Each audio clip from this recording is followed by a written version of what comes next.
at Alumni Field for Game 2 of this doubleheader between the Keene SwampBats and the Ocean State Waves. I'm Ryan Dispatch here with Dan Shea. And Dan, how are you feeling after that first game? Yeah, it was a great win for the Waves. I was just down in the dugout for a little bit, getting our Game 2 lineup. The guys definitely happy with the performance, and a big win as the Waves now climb above 500 going into Game 2 here. That's right. And on the mound for the SwampBats today is Kyle Peters, the Connecticut, the Yukon senior, heading into his senior year. Leading off is Degody for the Ocean State Waves. He takes that first pitch on the outside corner for strike one, and we're underway. Brandon Degody looked great in Game 1. He likes the 0-2. Struck him out. Kyle Peters works out of the jam in the first as we head to the bottom half. 1-2. Struck him out. Kyle Peters started the inning with a K. Behind the 0-2. Struck him out. Kyle Peters, 3 up, 3 down as we head to the bottom of the second here with no score. These pitch count up, draw walks, very beneficial. Ball 4 to Ripken Reed, and the pressure can sometimes come off as he takes ball 4 there and 2 walks to start the inning from Richardson. He dribbled to the left side, it takes a wicked hop on Hackett. Reese is waved around, he will score easily.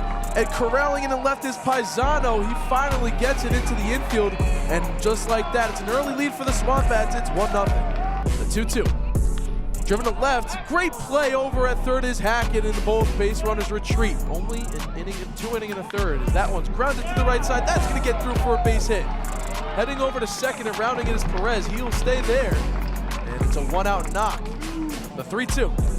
Off the outside corner and ball 4, and the bases will be loaded only with 1 away. Driven to right, that's gonna fall for a base hit. 1 runs in. Here comes Ripken Reese.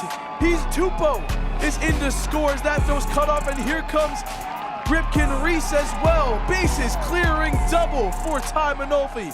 It's 4-0. So as we look back on this inning, the drop third strike changes everything, perhaps for the rest of this game.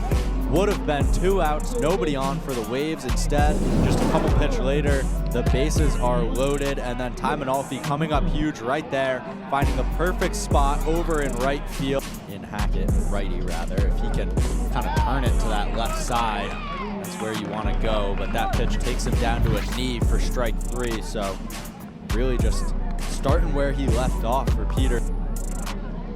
Here's the 0-2 for Gregor, swung on and missed, so Peters looking great up there, has struck out both batters he's seen. Payoff pitch. Duran chops it over to third. Play is made, throw on is going to be in time, so the Waves get a little 2-out rally, but it's snuffed out by the SwampBats. They lead this one 4-0. Yes, to get through this game. That one hit pretty well over to right field. It's going to get down in front of Marchetti's teammate Ryan Garrity, who tried to fire one into first base.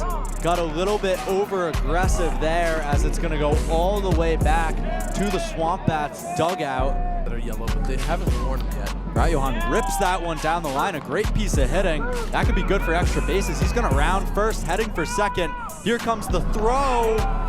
It is in time, so Connor Grotjohan gets thrown out trying to stretch a single into a double, and I think his 6'5" frame might have came back to bite him a little bit there. Went 0 for 2 with 2 strikeouts, and he's going to strike out this time. The third strike is dropped, but the throw is made to first base, and it's another simple inning for Kyle Peters as he puts the Waves away in order. Lead initially, they were probably thinking we don't have to worry about this guy too much. That ball is well hit over towards shallow center. Ryan Garrity comes in and he drops it. So a big mistake that time for the Waves. Ryan Garrity thought that he had out number 3, but it goes off his glove, and Ripken Reese scores from second base. Wow. On a very rarely seen error. They're about to throw 70th pitch on the game. Runner takes off for second, and it seems like that one hit Hackett, so the bases loaded now for the Waves with nobody out. 0-2 to Gregor. Hit pretty well, looks deep enough for Degody. Jagody's gonna tag up from third, and he's gonna stop himself, as that was a really great throw from the center fielder, Michael O'Brien. The bases will stay loaded at that point, if that's how it played out. But that one is taken looking by Jack LaRose for strike 3. So a huge pitch that time from Kyle Peters, as he's nearly worked his way out of this jam. Of the heavy lifting to get out of this jam. It comes down to Duran, who's gonna find the gap. Garrity rounding third, coming home, so the Waves will get 2 runs back there. A massive piece of hitting from Brandon Duran with the bases loaded and 2 outs. The Waves could not afford to leave those runners stranded, and Brandon Duran cuts this lead to 5-2. Brinker chops that one towards short. Coming up and throwing is going to be Andrew Bell, and he makes the play for out number 3. 2-2. Hit pretty well. We'll see if there's a play to be made for Kale Paisano. Yes, there is. Fantastic stretching grab by Paisano. Actually, that was Justin Hackett. Let me give credit to the right guy, as that was a fantastic play. Being there, it's going to feel a lot worse. Struck him out. Barricaro in the top of the 7th, starting it with a K. 79 miles per hour. That one's ground to the right side. Diving is working to his right. Great job. Bounce picked off by the pitcher and Barricaro, and stepping on the bag for the out. What a play. Ripken Reese ended up making the play behind the diving Tupou. Barricaro with the 1-2. She struck him out, and the ball game is over.